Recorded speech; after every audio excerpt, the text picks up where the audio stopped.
visual terkininya langsung dari rumah dinas Menko Polhukam di kawasan Widya Chandra, Jakarta. Saudara, tim kami juga akan mengikuti bagaimana pergerakan dari Menko Polhukam Mahfud MD. Apakah akan menuju ke kantor DPP PDI Perjuangan? Karena kita tahu sehari sebelumnya atau semalam ini Menko Polhukam Mahfud MD ini bertemu atau menyambangi rumah dari Ketua Umum PDI Perjuangan Megawati Soekarno Putri untuk melakukan pertemuan secara tertutup. Setelah melakukan pertemuan secara tertutup dengan Ketua PDI Perjuangan Megawati Soekarno Putri, Mahfud MD juga bersilaturahmi atau melakukan pertemuan juga bersama dengan Ketua Partai Hanura Usman Sabtaodang. Kita akan simak bersama, saudara, apakah Mahfud MD akan memberikan keterangan. Oke, kita saksikan bersama. Pak, tadi habis ketemu Wapres, Pak. Tadi pagi, Pak. Sempat ketemu nggak, Pak, sama Pak Maruf, Pak? Ngomongin apa, Pak? Awas, teman-teman minta jalan. Misi, Mbak. Ngomong kan? Ngomong misi, Mbak.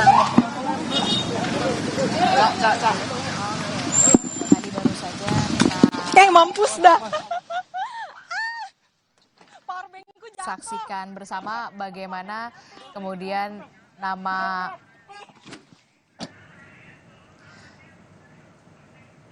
baru saja kita saksikan bersama dari kantor, maksud kami dari rumah dinas Menko Polhukam Mahfud MD di kawasan Widya Chandra, yang memang baru saja kita saksikan Mahfud MD ini masuk ke dalam mobil dan bergegas apakah akan menuju ke kantor DPP PDI Perjuangan ataukah ke tujuan lain begitu ya. Karena kalau kita melihat memang waktunya sangat berdekatan sekali dengan jadwal pengumuman bakal calon wakil presiden pendamping Ganjar Pranowo di Pilpres 2024. Kita masih akan tunggu bersama, saudara.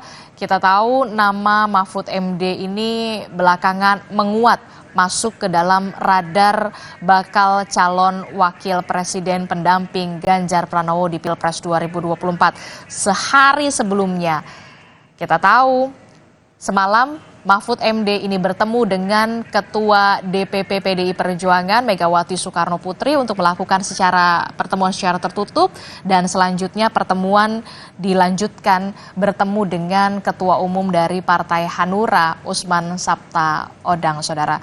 Kalau kita mereview sebelumnya, ini kedekatan